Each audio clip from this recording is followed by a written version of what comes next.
Hello my dear aspirants, welcome back to my channel UPSC aspirants.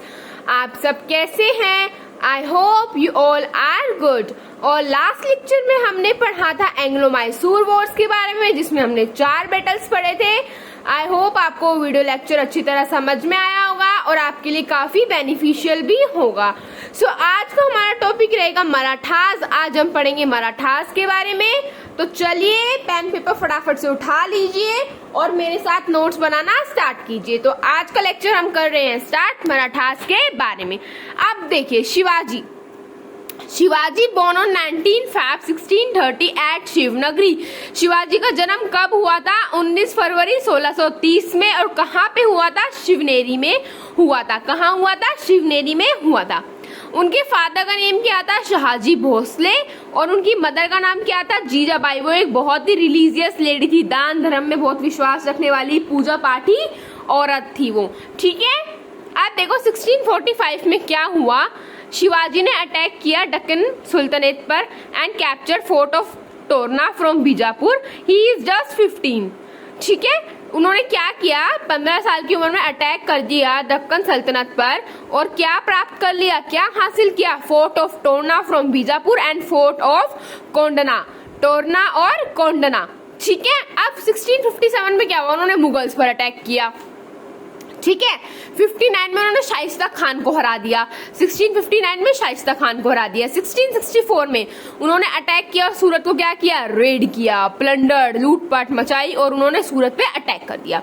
अब मुगल सिंह ने एक जय सिंह नाम का बंदा था, उसको भेजा कि तुम उसको चेक करो और ही बिसाइज दिस फोर्ट। और उसने उसके फोर्ट को क्या कर लिया?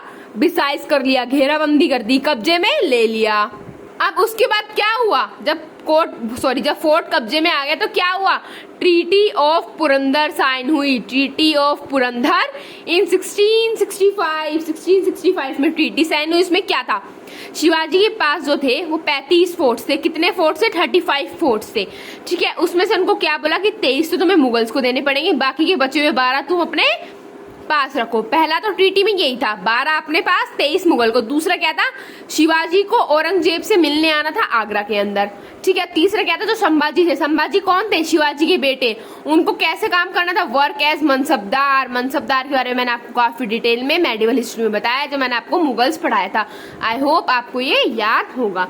फिर क्या हुआ देखिए, शिवाजी और संभाजी दोनों को उन्होंने अरेस्ट कर लिया और जेल में डाल दिया। 1674 में क्या हुआ? Shivaji declare himself as ruler of Marathas. फिर वो रिहा हो गए जेल से, तो उन्होंने अपने आप को क्या डिक्लेयर कर दिया? राजा। कहाँ का? मराठास का। और क्या टाइटल मिला? छत्रपति। हम बोलते ना छत्रपति शिवाजी, तो ये छत्रपति उनका टाइटल है, उनका नेम नहीं है।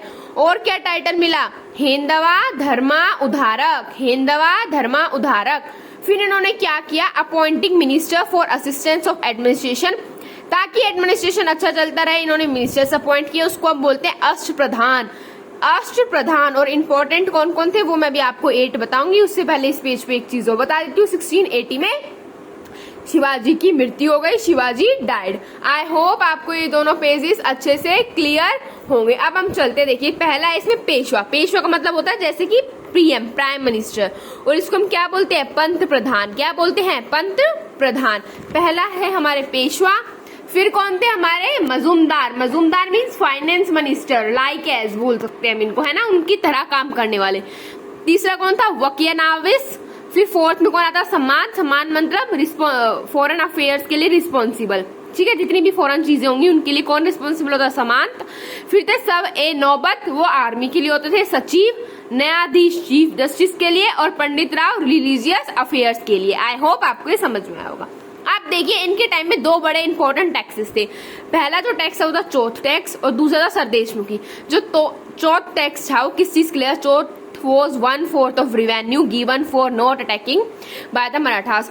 चौथ टैक्स वो लोग देते थे जिनको मराठास से अपने ऊपर अटैक नहीं करवाना पड़ता। 1/4 हिस्सा रिवेन्यू का उनको देना पड़ता था ताकि जो मराठास है उन पर अटैक ना करे। अब जो सरदेशमुखी है वो किस चीज के लिए था? ये एक एडिशनल टैक्स था। 10% on the land which the Marathas claimed their own. मतलब ये टैक्स इसलिए देना पड़ता था क्योंकि मराठास अपनी जमीन को मानते थे, बोलते थे ये हमारी खुद की जमीन है, तो वो जमीन ना ले लो, उस चक्कर में उन्हें 10% एक्स्ट्रा टैक्स जो है वो देना पड़ता था। बहुत इंपॉर्टेंट टैक्स है, याद रखिएगा। फिर देखिए बाजीराव वन, ये 1720 से 40 तक रहे थे। क्या हुआ, during his time Marathas became very powerful and their power extended. इनके टाइम में मराठास बहुत स्ट्रॉन्ग पावरफुल हो गए और इनकी पावर धीरे धीरे बढ़ती रही। अब देखिए इसमें हम पढ़ते हैं फेडरेशन वर्सेस कॉन्फेडरेशन का मतलब क्या होता है। फेडरेशन में तो ये होता है यूनियन प्लस स्टेट्स एक साथ पावर है। कॉन्फेडरेशन में क्या होता है, यूनिट्स जो होती हैं, मतलब यूनियन, स्टेट और जो डिस्ट्रिक्ट, इन सब की यूनिट्स के पास क्या रहेगी, इक्वल पावर। इधर तो दोनों की पावर प्लस करके फेडरेशन बन जाएगा दोनों के, और इधर सबकी इक्वल पावर है हर एक यूनिट की।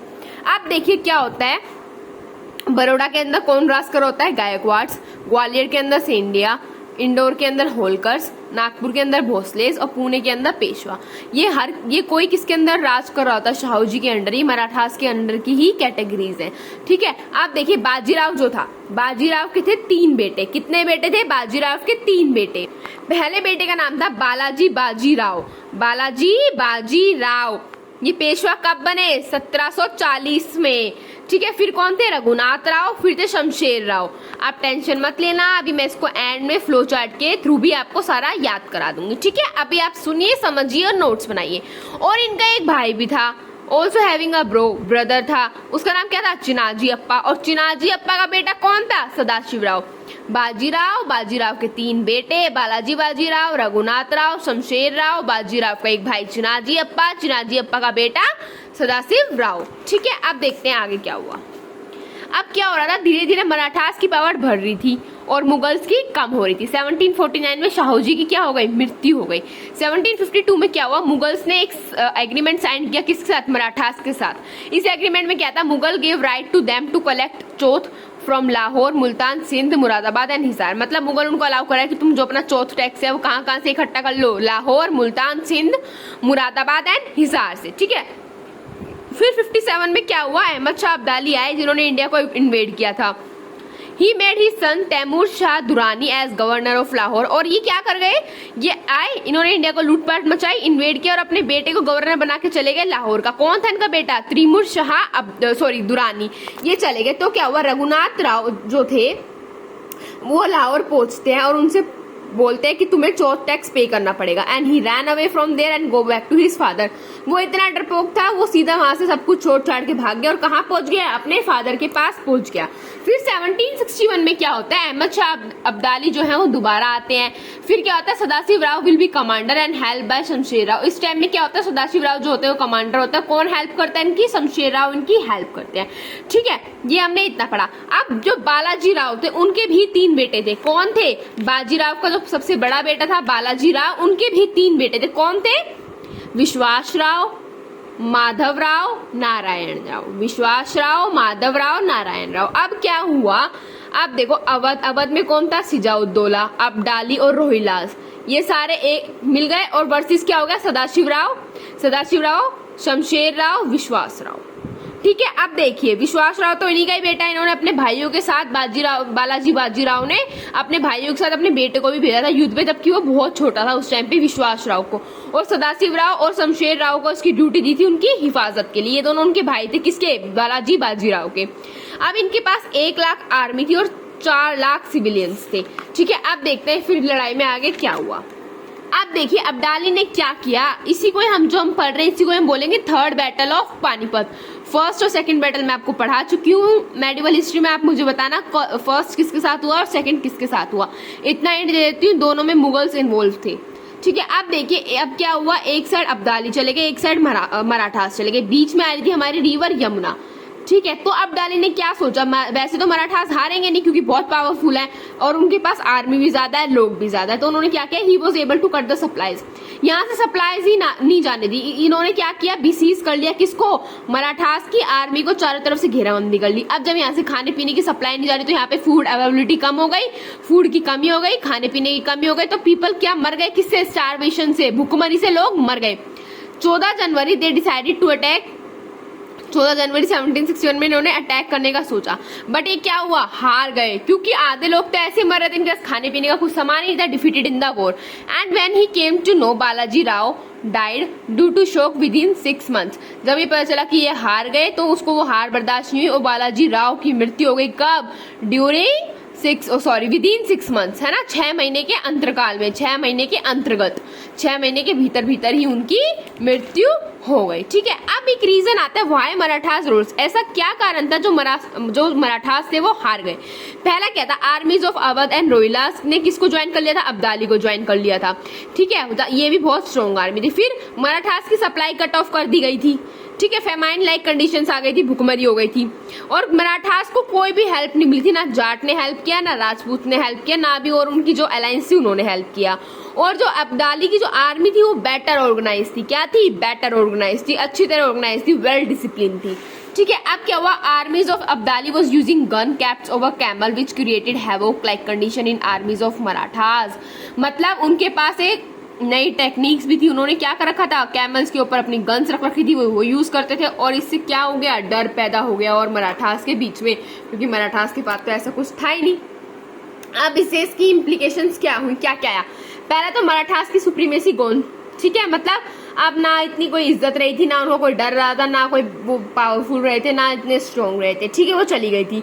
और जो उनका ड्रीम था ना कि वो ऑल इंडिया एम्पायर बनाएंगे अपने अंडर, वो भी शेटर्ड, वो भी टूट चुका था। और रघुनाथ राव के एम्बिशन को भी सप्रेस कर दिया गया था। और रघुनाथ राव क्या बनना चाहता था, नेक्स्ट पेशवा बनना चाहता था। रघुनाथ राव कौन था, रघुनाथ राव कौन था, बालाजी का भाई था, है ना।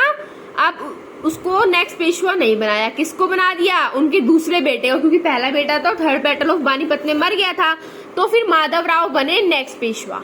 ठीक है, अब ये बात रघुनाथ राव को बिल्कुल भी पसंद नहीं आई। तो पसंद नहीं आई तो माधव राव ने अपने ही चाचा को क्या कर लिया, कैद में कर लिया, अरेस्ट कर लिया। और जो माधव राव थे ये बहुत ही एबल कमांडर थे, एकदम स्ट्रॉन्ग जिसको हम बोलते हैं ना। और इनकी भी मृत्यु हो गई, कब, डैड इन 1771 में क्या हो गया, इनकी भी डेथ हो गई। उसके बाद इनके छोटे भाई आए, कौन, नारायण राव। नारायण राव नए पेशवा बने, पर वो पेशवा बनना नहीं चाहते थे। तो उन्होंने क्या किया, उन्होंने सोचा मैं अपने चाचा को रिलीज कर देता हूँ। उन्होंने रघुनाथ राव को रिलीज किया। जैसे उन्होंने उसको रिलीज किया, उन्होंने नारायण राव को मार दिया। किन्होंने, उसी के चाचा ने अपने भतीजे को मार दिया। फिर उनका बेटा हुआ सवाई माधव राव। क्या नाम रखा गया, सवाई माधव राव। आई नो थोड़ा कंफ्यूजिंग है, फ्लो चार्ट्स के थ्रू पढ़ेंगे तो हमें अच्छी तरह याद हो जाएगा। अभी आप बस नोट्स बनाइए और अच्छी तरह समझिए, है ना। अब सवाई माधव राव हो गया। अब क्या होता है, अब होगा एंग्लो मराठास वॉर। क्यों होंगे, क्योंकि ये बात रघुनाथ को पसंद नहीं आई कि मैं भाई हूँ और उनका बेटा क्या बनता जा रहा है, पेशवा राजा बनता जा रहा है। तो अब होंगे लड़ाई धमाकेदार। तो अब हम पढ़ते हैं बैटल्स क्या कैसे कैसे होंगे। पहला बैटल हुआ 1775 से 82 तक। ठीक है, अब इसमें क्या हुआ, नाना फडणवीस जो थे वो इन्फ्लुएंस मिनिस्टर थे, किसके, उनके कोर्ट के, बालाजी के कोर्ट के, है ना, बालाजी राव के कोर्ट के। तो उन्होंने एक ओथ लिया, एक प्रण लिया दैट अनदर पेशवा वो सवाई माधव राव ही अनदर पेशवा बनेगा। और उन्होंने ये ओथ किसके साथ ली, 11 पीपल के साथ ली, 11 और लोगों के साथ ली। इसलिए हम इनको बोलते हैं 12 भाई काउंसिल, 12 भाई काउंसिल। अब क्या हुआ, सवाई माधव राव को न्यू पेशवा बना दिया। इन मीन टाइम क्या हो रहा था, नाना फडणवीस के खिलाफ कौन चले गए थे, रघुनाथ। और रघुनाथ ने किससे मदद मांगी, इंग्लिश से मांगी। तो दिस ट्रीटी वाज कैंसिल, ये ट्रीटी को कैंसिल ही कर दिया गया और वॉर भी खत्म हो गया। अब रघुनाथ राव कहाँ गया, इंग्लिश के पास गया। उन्होंने क्या बोला, उसको 2500 सोल्जर दे दिए और क्या बोला कि मुझे बसेन दे दो और सैलिसेट दे दो। ये थी ट्रीटी ऑफ सूरत 1775। ठीक है, ये हुआ था पर ये ट्रीटी कैंसिल हो गई थी। ठीक है, इतना समझ में आया। फिर क्या हुआ, ट्रीटी ऑफ पुरंदर। एक ट्रीटी ऑफ पुरंदर हमने पहले पढ़ी थी, ये दूसरी है, उसमें फोर्ट वाली पढ़ी थी हमने, ये दूसरी ट्रीटी ऑफ पुरंदर 1776 में क्या हुआ, according to this treaty British recognize Sawai Madhav Rao as a Peshwa. British ने मान लिया कि हाँ नेक्स्ट पेशवा सवाई माधव राव ही होगा और बदले में उनको सारी टेरिटरीज दे दी मराठास को। बट उनको क्या बोला, Maratha will not take support from any other enemy of English. देखो इस ट्रीटी में ये बोला गया कि हमने मान लिया है सवाई माधव राव ही नेक्स्ट पेशवा, नेक्स्ट राजा बनेगा और इंग्लिश ने सारी टेरिटरीज जो भी उनकी ली थी वो सारी मराठास को इज्जत बाई इज्जत दे दी है सारी। ठीक है, और ये एक बात बोलिए कि मराठास कभी भी उनके दुश्मनों से हेल्प नहीं लेगा। और इंग्लिश का सबसे बड़ा दुश्मन कौन था, फ्रेंच। बट यही होता है इस ट्रीटी के बाद, वो हेल्प लेते हैं तभी बैटल होता है। अब देखिए क्या हुआ, फ्रेंच ने एक प्रपोजल भेजा नाना फडणवीस को क्या था उसमें, train soldiers and import arms for you but you give port to him. इन्होंने बोला हम तुमको ट्रेन सोल्जर्स देंगे, अच्छे अच्छे आर्म्स देंगे, वेपन्स देंगे, बट तुम्हें क्या करना पड़ेगा, तुम्हें पोर्ट हमें देना पड़ेगा। किसको, फ्रेंच को। और एक छोटा सा पोर्ट था वेस्टर्न कोस्ट ऑफ महाराष्ट्र में, वो उन्होंने दे दिया।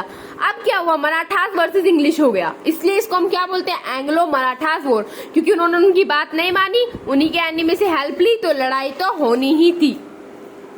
फिर क्या हुआ, east India company was defeated eight many place, बहुत जगह हारी इंग्लिश, जैसे कि तालागांव, वाडगांव एंड खोपोली।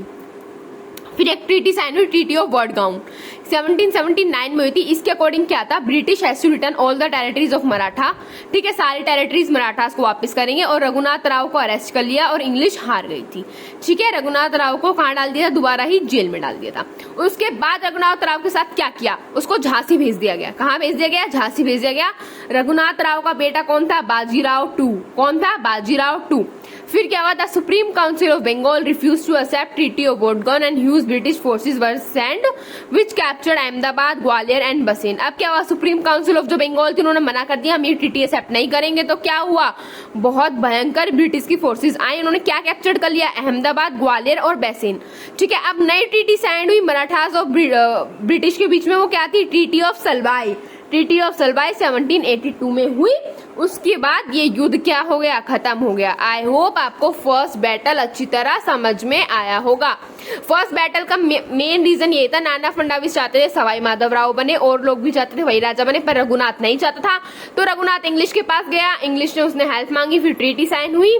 तो ट्रीटी में सब कुछ उनको रिटर्न कर दिया गया मराठास को, और बोला कि तुम एनिमी से हेल्प नहीं लोगे, बट उन्होंने वैसा ही किया।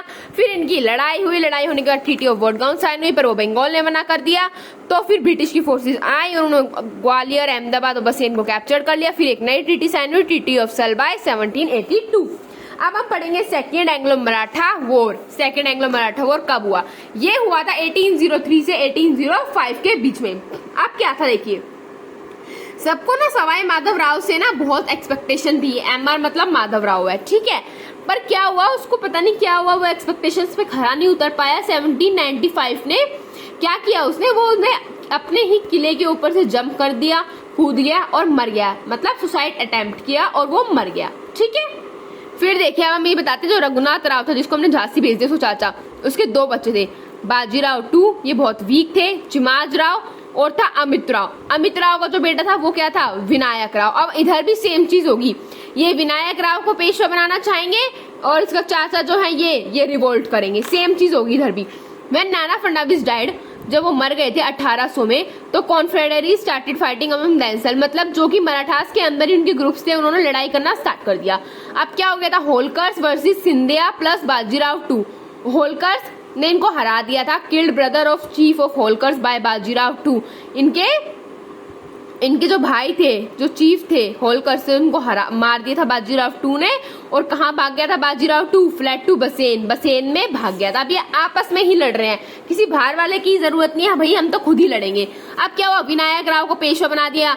अब बाजीराव को ये बात पसंद नहीं आई, तो बाजीराव टू कहाँ पहुंचा, भागा इंग्लिश के पास, please help me, please help मी।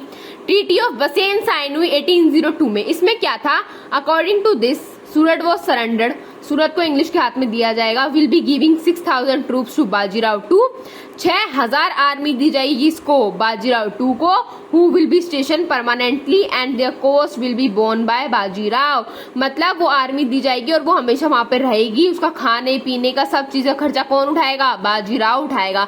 ये ट्रीटी ऑफ बसेन में साइन हुआ था। मैं फिर बता रही हूँ आपको, सारे ट्रीटीज बहुत ज्यादा इंपॉर्टेंट है, प्लीज अच्छे से याद करिएगा और समझिएगा। फिर क्या हुआ, east India company control foreign policy हुआ, वो धीरे धीरे फॉरेन पॉलिसी कंट्रोल करने लगी मराठास की। No European people will be given employment, और उसमें क्या था, कोई भी यूरोपियन का जो पीपल था, कोई भी यूरोप कंट्री का जो पीपल था, इंसान था, उसको एम्प्लॉयमेंट, उसको रोजगार नहीं दिया जाता था। अब देखिए और भी बहुत सारी ट्रीटीज साइन हुई, बट ये इतनी इंपॉर्टेंट नहीं है, और बैटल्स भी हुए, जैसे treaty of Deogaon with Bhosles, treaty of Surjianjangaon with Scindias, treaty of Rajpur Ghat with Holkars. ठीक है, ये लड़े बट ये सब में हार गए। बाजीराव टू को क्या बना दिया गया, दोबारा पेशवा बना दिया गया। किसको हटा दिया, विनायक राव को हटा के फिर बाजीराव टू को पेशवा बना दिया, क्योंकि उसने किसकी बात मानी थी, इंग्लिश की बात मानी थी। ठीक है, आई होप आपको ये सेकंड बैटल भी अच्छी तरह समझ में आया होगा। अब देखिए अब हम चलते हैं फ्लो चार्ट की तरफ। फ्लो चार्ट से पहले मैं आपको एक बार third battle of Maratha war और समझा देती हूँ, ठीक है, फिर मैं आपको फ्लो चार्ट बताऊंगी। आप देखिए थर्ड बैटल क्यों हुआ था। ये 1817 से 19 तक चला। देखिए मराठा बहुत स्ट्रॉन्ग और पावरफुल थे, अच्छी लीडरशिप कर रहे थे, आर्मी बहुत अच्छी थी। अब इसमें एक वर्ड आता है पिंडारीज। पिंडारीज आर द मिशनरीज। पिंडारीज क्या थे? वो पेड सोल्जर्स थे और फाइट करते थे मराठास के लिए। वो पेड सोल्जर थे, मतलब उन्हें पैसे लेके बुलाया जाता है। वो किसके लिए फाइट करते थे? वो मराठास के लिए फाइट करते थे, लड़ते थे जब भी कोई युद्ध होता था। अब सेकेंड वॉर के बाद क्या हुआ? मराठास धीरे धीरे वीक हो गए और वो ना एम्प्लॉयमेंट नहीं देख पाए पिंडारीज को, क्योंकि उनको पास इतना पैसा नहीं रहा। तो पिंडारीज ने क्या किया? They started raiding on their own within their neighbourhood. अपने ही नेबरहुड में, अपने ही पड़ोस में उन्होंने रेड करना स्टार्ट कर दिया, प्लंडर करना स्टार्ट कर दिया, लूटपाट मचाना स्टार्ट कर दिया। फिर Nizam asked British to save us. जो निजाम है उसने ब्रिटिश को बोला कि हमें बचा लो भाई, ये तो हमारे साथ भी ऐसे ही करेंगे। तो ब्रिटिश ने पिंडारीज पे अटैक कर दिया। किस पे अटैक किया? पिंडारीज पे। और ये बात किसको पसंद नहीं आई? बाजीराव टू को ये बात पसंद नहीं आई। Bajirao two not like this, ठीक है। फिर क्या? अब इसके रीजंस देखते हैं वॉर के क्यों हुआ। पहला रीजन तो यही है, लो सॉवर्निटी, उन्होंने अपनी सॉवर्निटी को खो दिया था और उन्होंने पिंडारीज पे अटैक कर दिया था, ठीक है। ब्रिटिश ने अटैक कर दिया क्योंकि निजाम ने बोला था उनको बचाने के लिए। फिर गायकवाड़ वर्सेस पेशवा हो गया। इसमें Peshwa killed one of his minister of Gaikwad's, ठीक है। गायकवाड्स का पेशवा ने एक मिनिस्टर को मार दिया। फिर ये भी किसके पास गए? इंग्लिश के पास। मेन रीजन ये था कि इंग्लिश ने इतने साल तक रूल इसलिए किया ब्रिटिश ने, क्योंकि अपने ही लोग लड़ लड़ के उनको बुला रहे थे। एक बात सोचो, अगर ये आपस में नहीं लड़ते, आपस में ही अगर मान लो लड़ते भी, तो आपस में अगर ये बात सॉर्ट आउट कर देते तो ना इंग्लिश का इतना रोल होता, ना इंग्लिश आती और ना ही अंग्रेज हमारे ऊपर इतना शासन जमा पाते और ना ही इतने साल तक राज करते। सिर्फ और सिर्फ क्या था? उस टाइम पे यूनिटी नहीं थी। अगर यूनिटी होती तो कोई भी इन्वेजन नहीं हो सकता था इंडिया में। खाली इंडिया के जो लोग थे, जो नेटिव्स थे, वही राज्य करते। बट देखो आपने कितनी बार में ऐसा देखा, कितनी भी लड़ाई हुई हो, सब में कौन किसके पास चला गया? उसके पास विनायक राव नहीं गया था। बाकी के जितने भी जो लोग थे मराठास में थे, रघुनाथ राव है और ये है पिंडारीज में जो अटैक हुआ तो उसमें निजाम भी किसके पास गया? इंग्लिश के पास। तो ये सब इंग्लिश के पास जा रहे थे तो उनको लगता था वाह हम तो बहुत पावरफुल है, ये बात तो हमारी मानेंगे। इस चक्कर में इंग्लिश इतने साल तक हम पे राज करता रहा, ठीक है। अब देखिए फिर क्या हुआ, ब्रिटिश के पास पहुंच गया। ट्रीटी ऑफ पुणे हुई 1870 में पेशवा और इंग्लिश के बीच में। इसमें क्या था? British took large parts of territories of Peshwa, ठीक है। ब्रिटिश जो है आधे से ज्यादा पार्ट ले लेगी पेशवा के टेरिटरीज का, किंगडम का। And also it was communicated to Peshwa that he could not communicate with another power. और क्या बोला गया कि जो पेशवा है वो किसी भी और पावर से क्या नहीं कर सकता? कम्युनिकेट नहीं कर सकता, बातचीत नहीं कर सकता, ठीक है। कोई फ्रेंडली रिलेशंस नहीं बना सकता। अब देखिए उन्होंने किससे कांटेक्ट किया था? जो मराठा से सिंधियास, भोसले और होलकर्स, ये सारे एक साथ हो गए। बाजीराव ने बोला कि हमको यूनाइट होना पड़ेगा जब ही हम जीत सकते हैं। वर्सेस इंग्लिश हो गया, सिंधियास, भोसले और होलकर्स। और इंग्लिश तो बहुत मास्टरमाइंड था, तो देखना आगे क्या करेगा इंग्लिश, इन दोनों को ही रास्ते से हटा देगा। फिर ट्रीटी ऑफ ग्वालियर साइन हुई 1870 में। इसने क्या बोला कि सिंधियास, और किसके लिए थी? सिंधियास के लिए थी ये, कि आपको सपोर्ट नहीं करना है ईस्ट इंडिया कंपनी को, ठीक है। तो सिंधियास हट गया। अब वो कौन आ गया? खाली पेशवा बच गया, भोसले बच गया, होलकर्स बच गया। सिंधियास हट गए वर्सेस ब्रिटिश हो गया और इसमें ब्रिटिश ने इनको आराम से हरा दिया। फिर बाजीराव टू को अरेस्ट कर लिया गया और वो जो पेशवा की सीट थी ना वो खत्म ही कर दी गई। अब कोई पेशवा नहीं रहेगा। अब कौन शासन करेगा? सिर्फ और सिर्फ इंग्लिश।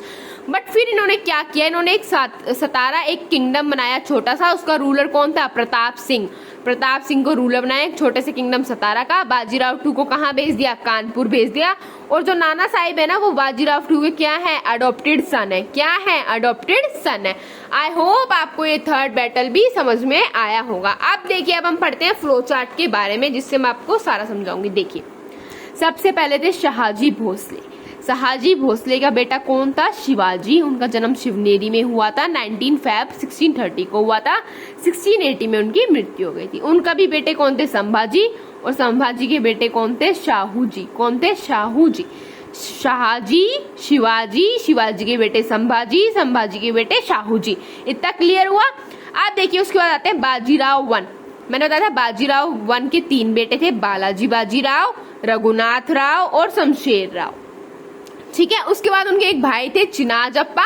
चिनाजी अप्पा का बेटा कौन था? सदाशिव राव। चिनाजी अप्पा का बेटा कौन था? सदाशिव राव। अब देखिए फिर बालाजी बाजीराव के भी 3 बेटे हुए, विश्वास राव, माधवराव डाइड इन 1771 और नारायण राव। ठीक है, नारायण राव का बेटा कौन था? सवाई माधवराव, और सवाई माधवराव की डेथ कब हुई थी? 1795 में। बाजीराव 1, उसका बड़ा बेटा बालाजी बाजीराव, उसके 3 बेटे विश्वास राव, माधवराव, नारायण राव, और नारायण राव का बेटा सवाई माधवराव।